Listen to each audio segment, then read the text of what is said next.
Останні десятиліття організації, що відстоюють захист довкілля та зелені політики у Європі, висували вимоги радикально обмежити або повністю відмовитися від атомних електростанцій через страх перед радіацією, аваріями на АЕС, як Чорнобиля та Фукусіми, і проблеми з утилізацією відпрацьованого палива. Водночас інші екоактивісти б'ють тривогу стосовно великих обсягів викидів СО2, парникового ефекту та збереження планети. Наприклад, рух Last Generation – останнє покоління активно виступає за негайні та радикальні дії для боротьби зі зміною клімату. Акції протесту часто включають блокування доріг, аеропортів, облити фарбою або приклеїтись до картин у музеях, щоб привернути увагу до кліматичних проблем. Такі дії викликають багато суперечок. Олаф Шольц називає їх абсолютно божевільними. Водночас інші екологічні групи вимагають повної відмови від викопного палива за жорсткими цілями скоротити викиди на 80, а то й 100%.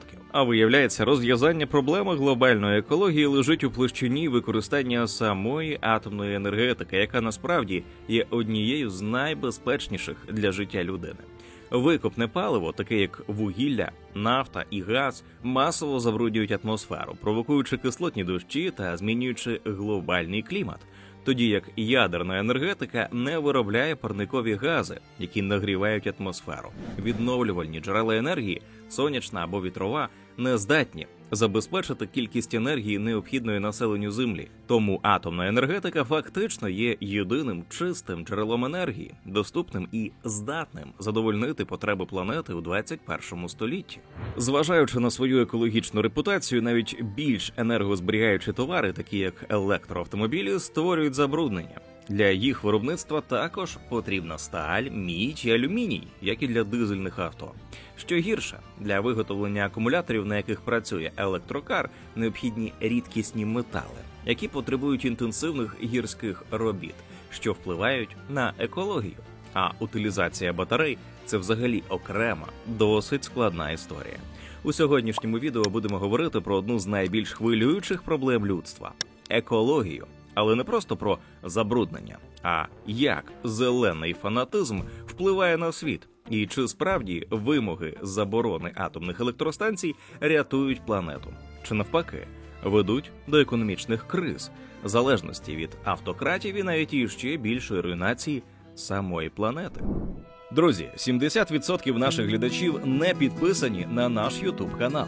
Ви допоможете у поширенні економічної свободи в Україні вашою підпискою на ціну держави, лайком цього відео та коментарем під ним. Ми дякуємо усім жертводавцям, патронам та спонсорам на Ютубі. Кожна ваша гривня наближає в Україні економічне процвітання та добробут, адже ми не просто робимо відео, а просвіщаємо виборців, які обиратимуть справжніх реформаторів. Допоможіть нам у цьому. Посилання про підтримку ціни держави в описі. Чому екологи, зокрема Greenpeace, виступають категорично проти атомної енергетики? Її вважають небезпечним, забруднюючим, дорогим і невідновлювальним джерелом енергії. Чергові аварії – це драматичні події, які довго тримаються в інформаційному полі, викликаючи глибокий страх. Радіоактивне сміття вимагає якісного поводження, яке треба безпечно зберігати десятки і сотні років. І, звісно, домінує філософія зеленого світу. Відновлювальні джерела енергії, як сонце, вітер, вода, здаються екологічно ідеальними, бо не мають безпосередніх викидів СО2 і не створюють радіаційної загрози. Однак заборони є суперечливими із технологічного і соціального погляду. Атомна енергетика дає великі обсяги електроенергії з дуже низькими викидами СО2. Водночас відновлювальні джерела – це переважно непередбачувані, а тому для стабільності енергосистем потрібні резервні потужності, які часто працюють на викопному паливі.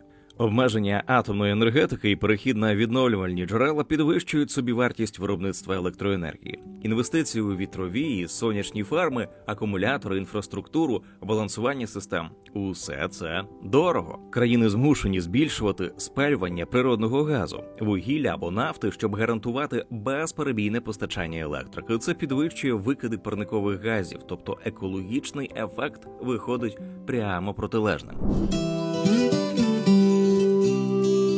Відомий приклад енергетичного переходу, коли Німеччина стала масово закривати АЕС на користь відновлювальних джерел енергії. У 2011 році після аварії на Фукусімі уряд ухвалив рішення закрити всі 17 реакторів АЕС до кінця 2022 року, які, за даними Асоціації енергетичної та водної промисловості, давали близько 30% електроенергії в країні. Наслідок. Викиди СО2 не знизилися так, як планували, бо довелося збільшити імпорт вугільної і газової електроенергії, зокрема з Росії. А також витрати на субсидії зеленим технологіям зросли у рази, оскільки відновлювальні джерела потребують інвестицій, зберігання, обслуговування. У результаті вартість електроенергії для кінцевих споживачів стала однією з найвищих у Європі.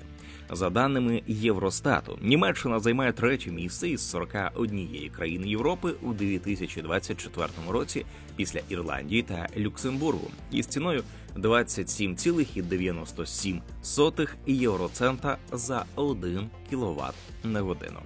Тоді, коли сусідня Франція, яка використовує переважно атомну енергію, це близько 70% виробництва, підтримує нижчу ціну для населення – 22,23 євроцента за кіловат на годину.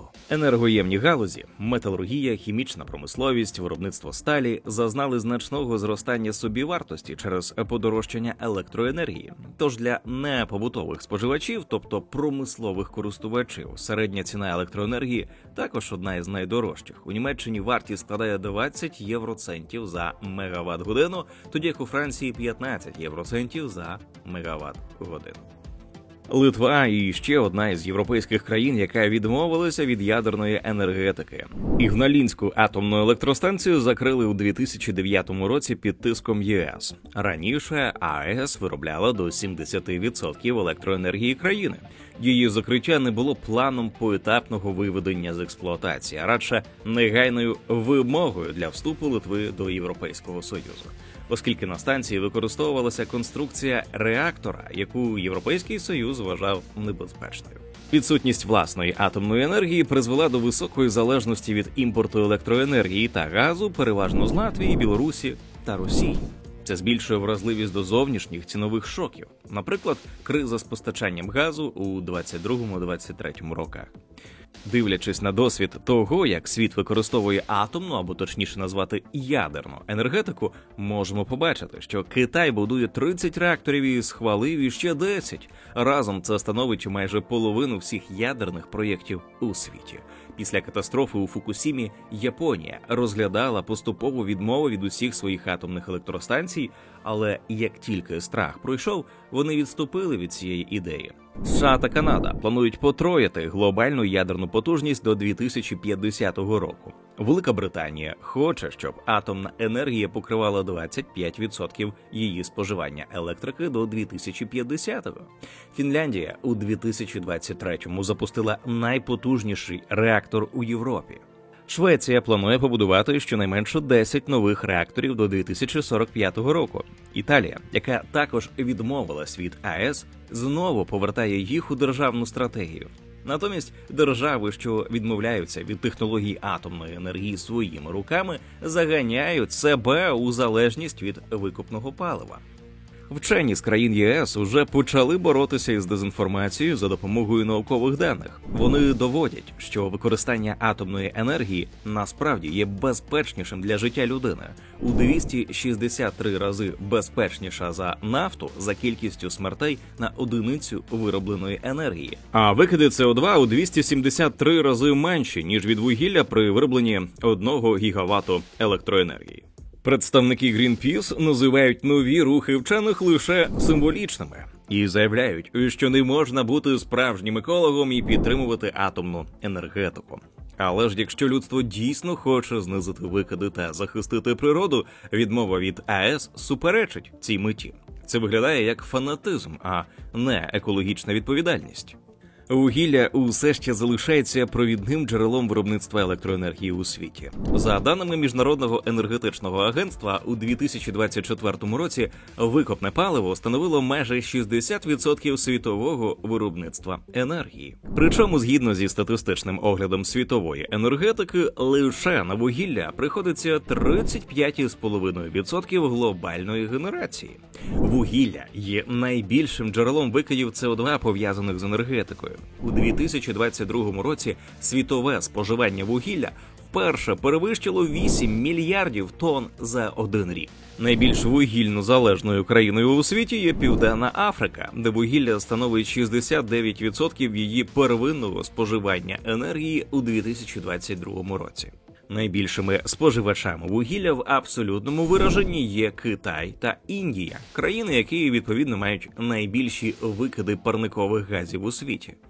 Дані зі статистичного огляду світової енергетики також показують, що частка відновлювальних джерел у світі поступово зростає і становить 14,5% у 2022 році. Водночас падає частка атомної енергетики – понад 9% від світової генерації, на 4% менше у порівнянні із 2021 роком. Падіння світового використання атомної енергетики обумовлено тим, що у 2022 році Франція, один із лідерів у цій сфері, зупинила кілька атомних електростанцій, щоб усунути корозію в системах безпеки 4 реакторів. У самій країні виробництво електроенергії на АЕС зменшилося на 22% і склало 294,7 тераватт-годин, значно менше, ніж зазвичай. Через це Франція, яка раніше експортувала багато електроенергії до інших країн, уперше стала імпортером. Їй довелося купувати електрику з-за кордону, щоб покривати власні потреби. Але усе рівно у Франції більшість, а саме 70% електроенергії, виробляється на АЕС. Минулого року виробництво електроенергії у Німеччині, яка проти атомної енергетики, було більш ніж на порядок бруднішим, ніж виробництво електроенергії у Франції, яка підтримує атомну енергію. За шкідливими типами викопного палива, вугілля плюс нафтопродукти, Україна має кращу структуру, ніж Німеччина – 39% проти 54% у 2022 році. Тому що у нас інші види джерел енергії, у першу чергу атомну, приходиться 31%. Тому ми більш екологічно орієнтовані, ніж деякі свідомі європейці, що закривають свої АЕС. Вперше за багато років зараз Німеччина змінює курс стосовно ядерної енергетики в рамках законодавства ЄС. Новий канцлер Німеччини Фрідріх Мерц критикував рішення Ангели Меркель та Олафа Шольца про повну відмову від атомної енергії, вважаючи, що це позбавило країну дешевої та надійної електрики. Хоча він не планує знову відкривати закриті атомні електростанції, але пообіцяв інвестувати у нові технології, включаючи малі реактори та ядерний синтез, який не створює довгоживучих ядерних модульних відходів. Єдиною державою в ЄС, яка залишається відвертим противником атомної енергетики, залишається Австрія. Навіть Нідерланди та Бельгія, які колись обіцяли закрити реактори, повертаються до цього виду електрогенерації. Адже її розвиток, а не її гноблення, дає можливість суттєво скоротити використання вугілля та нафтопродуктів, що є вагомим фактором для порятунку екології планети. Водночас Австрія на рівні з Угорщиною Орбана є головними лобістами, що виступають за постачання російського газу у Європейський Союз. У гонитві за екологічністю та декарбонізацією світу дедалі більше урядів запроваджують обмеження на продаж автомобілів із двигунами внутрішнього згоряння.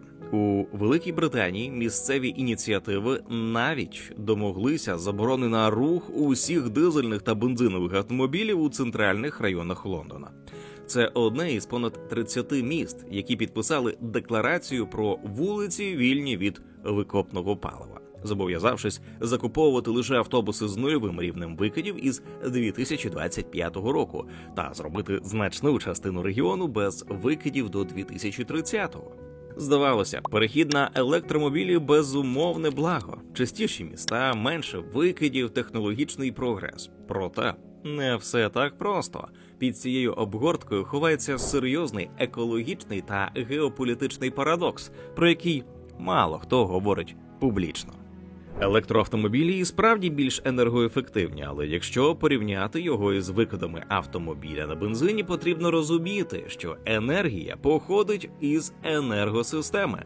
Купуючи електромобіль сьогодні, ви лише змінюєте бензоколонку на електростанцію. У національному масштабі електрична мережа приблизно на 40% складається із вугілля, на 25% із природного газу і на 20% із ядерної енергії, та близько 10% із відновлювальних джерел, на чолі із гідроенергією. Якщо електростанція працює виключно на вугіллі, то викиди вуглекислого газу від електромобіля можуть бути більшими навіть від гібрида. Дослідження американських науковців про те, яке значення мають електромобілі для майбутніх викидів у США, показало, навіть якщо третина усіх водіїв пересядуть на електроавтомобілі, зменшення викидів буде мінімальним. Екологічна шкода від автомобіля починається задовго до першого запуску двигуна. Виробництво – це не просто складання деталей, а складний і енерговитратний процес.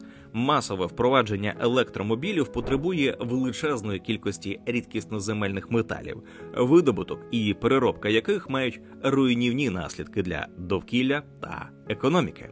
І навіть складання автомобіля створює парникові гази. Спочатку із землі видобувають руду, з якою отримують метали. Потім ці метали перетворюють на запчастини.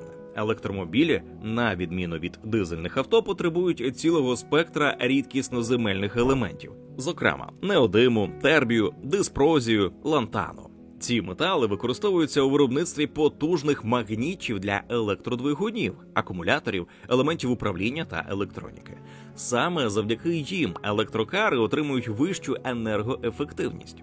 Видобуток рідкісноземельних елементів – це надзвичайно брудний процес. У середньому, щоб добути 1 тонну рідкісноземельних оксидів, потрібно перемістити десятки тонн ґрунту та гірських порід, часто із використанням шкідливих хімікатів, наприклад, сірчаної та азотної кислот.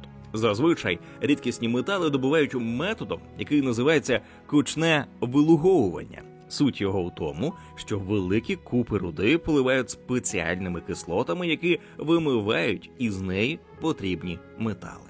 Цей процес має серйозні екологічні наслідки. Кислотні розчини просочуються в ґрунт та потрапляють у воду. При розкопках і контакті гірських порід із повітрям починають окислюватися сульфіди, що містяться у породах. У результаті утворюються токсичні кислотні стоки, які потрапляють у підземні води. Ці забруднені води можуть розносити отруйні речовини на великій відстані, далі забруднюючи ґрунти, річки, водойми та сільськогосподарські поля. Таким чином, технологія видобутку, яка потрібна для зелених технологій, сама по собі часто є джерелом великої екологічної шкоди, яка значно нівелює чистоту кінцевого продукту – електромобіля. Про рідкісноземельні елементи ми детальніше розповідали у нашому відео «Війна США і Китаю за ресурси світу». Сьогодні окупований комуністами Китай контролює 36% світових розвіданих запасів рідкісноземельних руд, 69% світового видобутку та понад 90% виробництва очищених металів і неодимових магнітів. У 2018 році Китай виробив 120 тисяч метричних тонн рідкісноземельних елементів, тоді як у США лише 15 тисяч. Китай не просто має сировину, він володіє усім ланцюгом доданої вартості від рудника до високотехнологічної продукції. Китай виробляє близько 75% від світових акумуляторів, що дозволяє зменшити собівартість і робити продукцію доступною. Але водночас створює залежність від одного постачальника. Китай де-факто є монополістом і водночас потенційним геополітичним важелем тиску. В умовах торгової напруги між США та КНР залежність від китайських рідкісноземельних елементів перетворюється з економічного питання на ризик для національної безпеки. Китай неодноразово погрожував обмежити експорт металів у відповідь на санкції чи митні бар'єри. І якщо це трапиться, виробництво електромобілів, вітрових турбін, смартфонів, систем ППО фактично зупиниться, бо замінити Китай наразі неможливо. Країни Заходу намагаються відновити або створити власний видобуток і переробку. Але це складний, дорогий і повільний процес. А отже, будь-яка перебудова на зелені технології сьогодні приречена на залежність від китайського експорту. До рідкісноземельних елементів додаються інші матеріали – гума для шин, пластик для салону, фарба тощо. Усі ці компоненти часто перевозяться із різних країн, перш ніж потрапити на завод. І кожен етап – видобуток, транспортування, виробництво – потребує великої кількості енергії. Перехід на електромобілі означає десятки мільйонів нових авто на дорогах. А отже, масштабне збільшення видобутку рідкісноземельної сировини з усіма витікаючими наслідками. За оцінками, наведеними у The Guardian із книги англійського експерта з атмосферних викидів Майка Бернерса Лі, наскільки шкідливі банани, вуглецевий слід усього на кожні 1000 фунтів, витрачених на авто, припадає приблизно 720 кілограмів викидів СО2.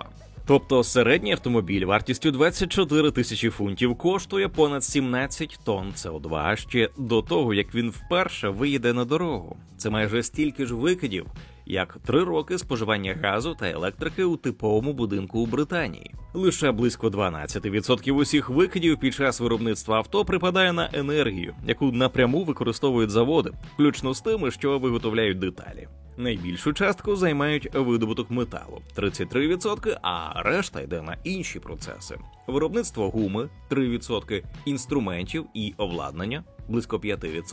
У підсумку виходить, що викиди, пов'язані з виробництвом звичайного автомобіля, зазвичай майже дорівнюють викидам від його вихлопної труби за весь час експлуатації. Тобто шкода для клімату починається іще до того, як авто виїжджає на дорогу, і вона не менша, ніж та, яку спричиняє паливо. Електромобілі стали символом зеленої революції у транспорті. Під час експлуатації електромобіль безпосередньо не створює вихлопів. І з цього боку, дійсно, він виграє у традиційного авто з двигуном внутрішнього згоряння.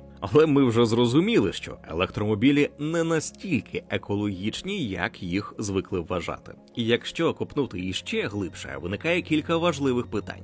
По-перше, джерело електроенергії. Сам факт відсутності вихлопу ще не гарантія екологічності. Важливо розуміти, як саме виробляється електроенергія, якою заряджається автомобіль. Якщо електрика походить із відновлювальних джерел, це ідеальний варіант. Але якщо вона виробляється на теплових електростанціях, що спалюють вугілля чи газ, то загальний вуглецевий слід електромобіля більш значний.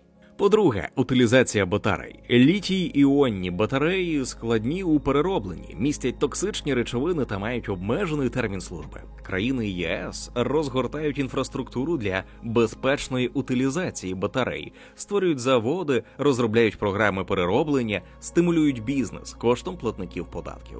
В Україні ж подібна інфраструктура практично відсутня. Навіть якщо усі користувачі автомобілів із двигуном внутрішнього згорання обміняють свої авто на нові електромобілі, то об'єм викидів не зменшиться. Проблема полягає у невпинному зростанні попиту. Люди мають величезну кількість автомобілів і продовжують їх купувати. За даними Федерального управління автомобільних доріг, у 2022 році американці проїхали 3,17 трильйона миль, це близько 5 трильйонів кілометрів, та придбали близько 52,2 мільйона машин, 13,7 мільйона нових легкових автомобілів та майже 39 мільйонів вживаних. Середній річний пробіг на один транспортний засіб у США становить близько 13 476 миль. Це до 22 тисяч кілометрів. За даними Міністерства енергетики США, середня вартість керування автомобілем на рік становить близько $7800. Це включає паливо, технічне обслуговування, страховку та амортизацію. Заміна на більш екологічно чистий товар, як електрокари, не розв'яжуть глобальну проблему, адже споживання – це її частина. Навіть якщо перейти з авто на пішу ходьбу, це не вбереже від повного зниження викидів. Уявіть, ви з'їли бургер і вирушили на прогулянку. Енергія від ваших м'язів береться з їжі. Бургер – це яловичина. Корова їсть зерно, на вирощування якого потрібна величезна кількість енергії, техніка, паливо, добрива, транспортування. За останні 60 років споживання м'яса зросло майже вп'ятеро. Згідно зі статистикою продовольчої та сільськогосподарської організації ООН, із 71 мільйона тонн у 1961 році до 339 мільйонів тонн у 2021. Сектор тваринництва відповідає за 14,5% усіх викидів парникових газів, що утворюються у результаті діяльності людини, та половину викидів сільськогосподарського сектору, на яке припадає третина світових парникових газів. У підсумку такий пішохідний привід може мати не менший вуглецевий слід, ніж автомобіль. Якщо ви вегетаріанець і заправляєтесь спаржею авокадо, які приїхали з іншого кінця світу, ситуація теж не надто краща, бо їх доставляють літаками або кораблями, які працюють на викопному паливі. А ще склади, логістика, пакування, працівники, офіси – це все знову ланцюжок викидів СО2, який також розповсюджується і на інші овочі та фрукти. Ми живемо в безкінченному павутинні забруднення вуглекислим газом. Кількість змінних настільки велика, що поодинці їх неможливо навіть порахувати, не те що скоротити. Вимога споживати менше м'яса через великий вуглецевий слід тваринництва – це слушно, але часто не береться до уваги, що імпортні екологічно чисті продукти, які привозять з іншого кінця світу, ті ж самі авокадо, насправді створюють іще більший вуглецевий слід. Фокус на окремі товари чи проблему без урахування повного ланцюга постачання створює ілюзію екологічності. Шведська фанатка екоапокаліпсиса Грета Тунберг, яка у 2018 році почала щоп'ятниці не ходити до школи, щоб протестувати проти змін клімату, стала іконою в екосвіті. І це круто для привернення уваги про збереження клімату. Але її меседжі виглядають занадто спрощеними та ідейно-радикальними. Зупиніть все, живіть без м'яса, живіть без машин, без літаків. Вона не враховує ні складність економіки, ні геополітики. Приблизно 150 років тому люди виявили величезні поклади палива, приховані в надрах землі, і навчилися видобувати нафту, газ, вугілля, перетворювати їх в енергію і використовувати її для всього – пересування, виробництва їжі, будівництва, розваг. Це дало неймовірний стрибок у розвитку та якості життя. Однак щоразу, коли використовуємо цю енергію, запускаємо в атмосферу парникові гази, які повільно, але невпинно нагрівають планету. Згідно із незалежними аналізами НАСА та НОАА, 2015 рік став найспекотнішим в історії спостережень із 1880-го. Через потепління океану середній рівень моря піднявся приблизно на 20 сантиметрів. Зараз в атмосфері Землі міститься більше вуглекислого газу, ніж будь-коли за всю історію людства. Середнє значення за травень 2025 року досягло позначки у 430,2 частин на мільйон. Це згідно із даними фахівця з Інституту океанографії Скріпса у Сан-Дієго. Тож, хоч паливо й дало нам прогрес, тепер ми платимо за нього кліматичною кризою, яку вирішити лише зусиллями окремих людей неможливо. Людство вже настільки забруднило атмосферу, що стримати глобальне потепління хоча б до плюс 1,5-2 градуси за шкалою Цельсія буде справжнім порятунком. Проблема проблема у тому, що зараз ми вже пройшли більшу частину цього шляху. Якщо людство продовжить спалювати усі наявні запаси викопного палива, температура може зрости навіть у 5 разів більше за безпечну межу. Щоб уникнути такого сценарію, країни повинні відмовитися від трильйонів доларів прибутку, а люди повинні змінити спосіб життя. Це навряд чи реалістичний сценарій. Ні уряди, ні суспільства поки не готові до таких жертв. Світ спробував об'єднати зусилля. У 2015 році майже усі держави підписали Паризьку кліматичну угоду. Уперше визнали, що зміни потрібні глобально. І що кожна країна має нести відповідальність за свої викиди, щоб утримати глобальне потепління у межах 1,5 градуси. Це важливий крок, доказ того, що співробітництво можливе і не все ще втрачено. Але навіть у такій спільноті бачення того, як саме досягати цілей, дуже різні. Проблема екологічних парадоксів, коли під виглядом турботи про довкілля пропонують рішення, які насправді шкодять, нікуди не зникла. Один із яскравих прикладів – боротьба з імпортом вживаних авто в Україні під приводом захисту екології. Хоча насправді це не порятунок, а маніпуляція. Загалом найекологічніше, що можна зробити для довкілля, якомога довше користуватися своєю поточною машиною. Бо ми вже знаємо, що виробництво нових авто, навіть електрокарів, завдає шкоди природі. Це і викиди СО2, і видобуток рідкісноземельних металів, і величезне енергоспоживання. Набагато корисніше не створювати зайвого попиту. Попри те, що довгий час в Україні стверджували, що обмеження імпорту вживаних авто із Європейського Союзу – це плюс для екології, насправді це чергова зелена байка. Другий шанс для вживаних авто – це менше виробництва, менше ресурсів і менше шкоди.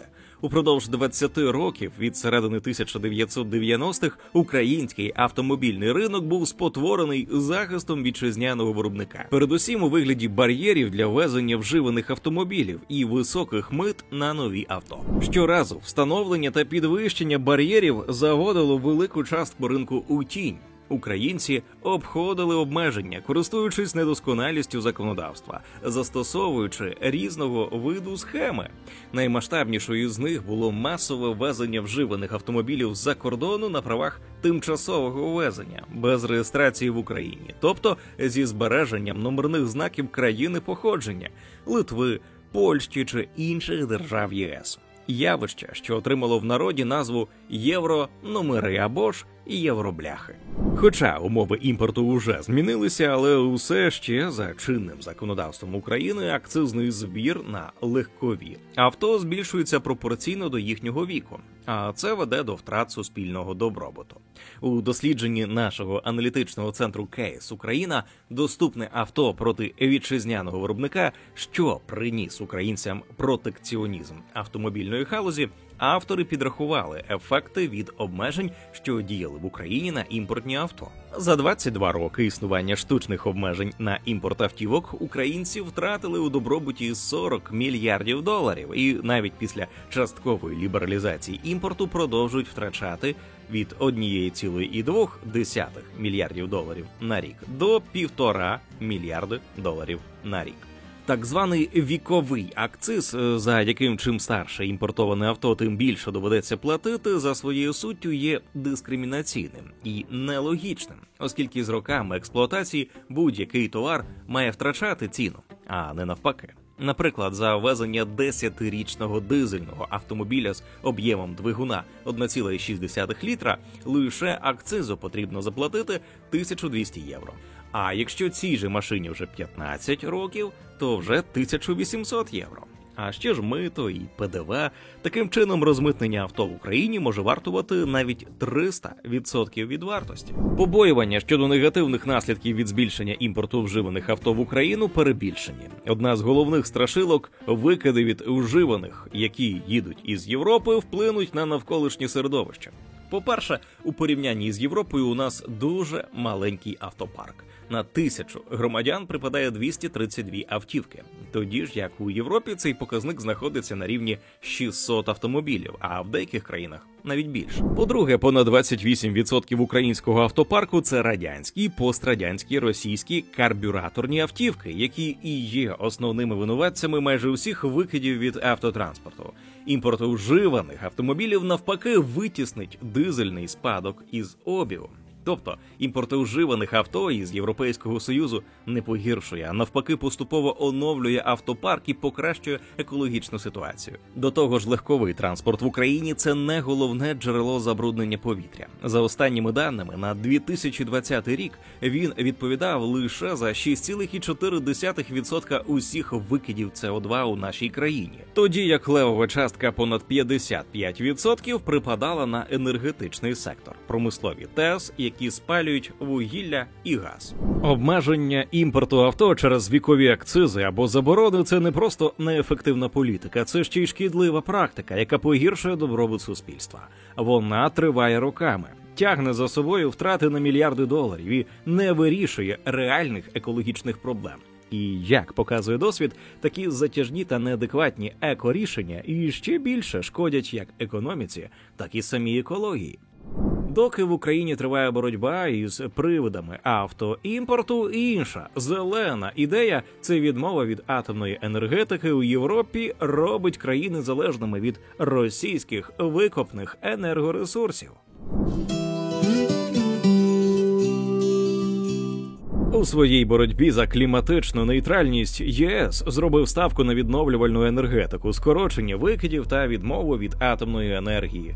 Прагнучи зменшити вуглецевий слід, Європейський Союз водночас загнав себе у ще глибшу залежність від викопного палива, передусім російського. Рішення про закриття атомних електростанцій, натхненне громадськими страхами та підтримане зеленими політичними силами, мало на меті підвищити безпеку та захист довкілля. Але все обернулося інакше. Втрата великої частки електроенергії компенсували збільшенням імпорту енергоресурсів з РФ-ії. Відмова від АЕС не просто зробила електроенергію дорожчою та менш стабільною, а й фактично відкрила Москві шлях до енергетичного шантажу Європи. З початку повномасштабного вторгнення в Україну в лютому 2022 року Москва заробила 915 мільярдів доларів на експорті викопного палива.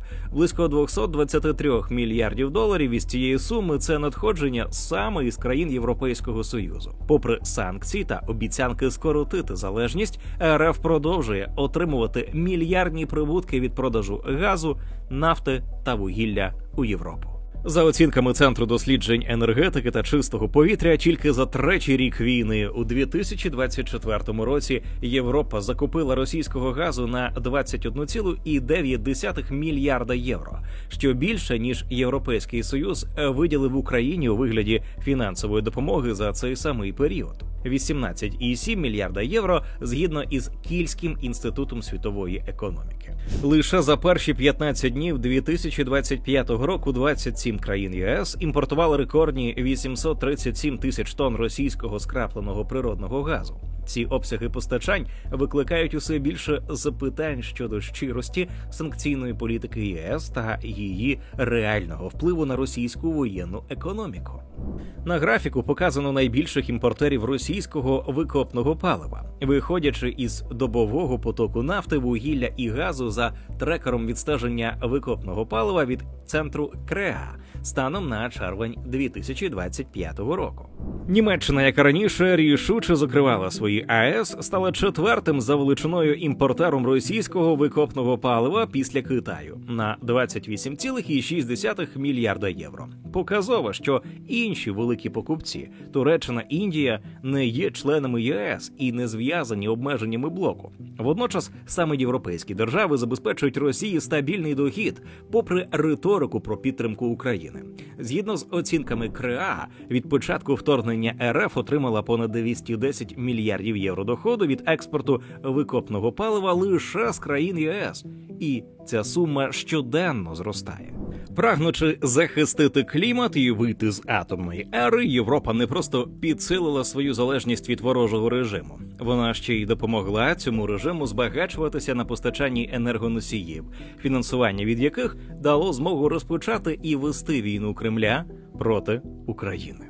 Екологічні амбіції, підкріплені політичними рішеннями про згортання атомної енергетики, показує масштаб енергетичної вразливості ЄС. Варто подивитися на вихідну точку. На 2020 рік Європа була на 57,5% залежна від імпорту енергоносіїв. Із них газ – понад 41%, вугілля – майже 47%, нафта – майже 27% надходили із Росії. Тобто третина, а то й половина критично важливих ресурсів для економіки та теплопостачання була у руках країни-агресора. Європа помилилася, коли дозволила політиці кліматичних цілей переважати здоровий глузд енергетичної безпеки. Відмова від АЕС і одночасне зростання енергетичних потреб виявилося їхньою ахіллесовою п'ятою. Крім того, корупція європейських політичних еліт та політика зближення з РФ сприяла залежності. На початку 2022-го, коли Путін загострював газову кризу в ЄС та розгортав вторгнення в Україну, «Газпром» висунув кандидатуру колишнього канцлера Німеччини Герхарда Шредера на посаду у раді директорів компанії. Раніше, у 2017 році, Шредер увійшов до ради директорів Роснефті, а також мав тісні зв'язки із Північним потоком. Його номінація викликала шквал критики.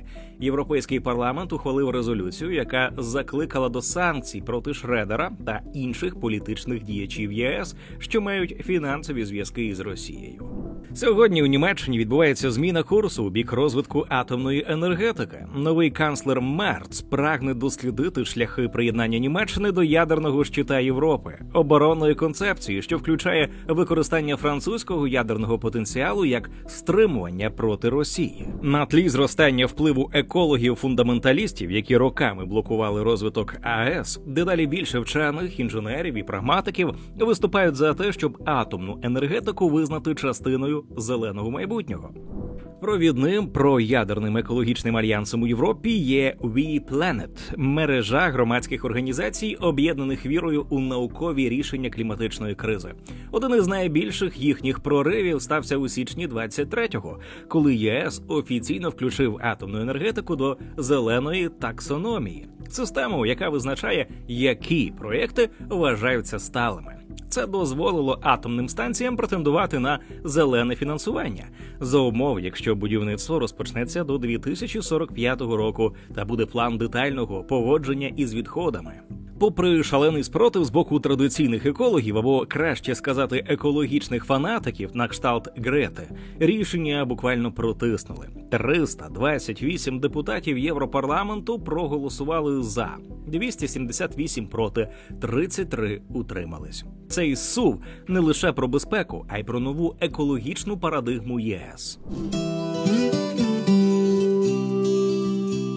Парадоксальними є не ідеї захисту природи, а способи жорстко і бездумно висувати заборони без врахування реальних потреб енергосистем, економіки та міжнародної безпеки. Такі обмеження – це не лише непродумана політика, а й серйозний удар по доступності і стабільності енергосистем, що шкодить як економіці, так і навколишньому середовищу.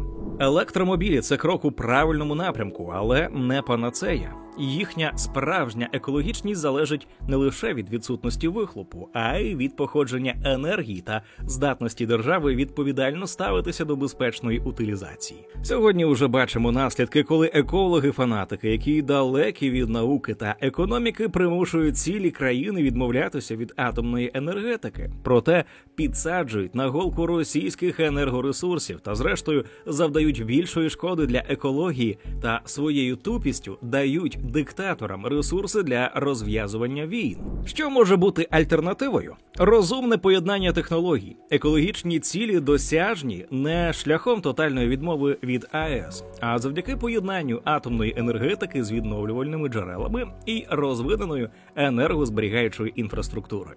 Паралельно із масовим розвитком відновлювальних джерел енергії Китай не припиняв масштабне будівництво нових АЕС, усвідомлюючи, що атомна енергетика – це стабільне, дешеве і чистіше енергозабезпечення. За розумного використання переваги від споживання переважають ризики.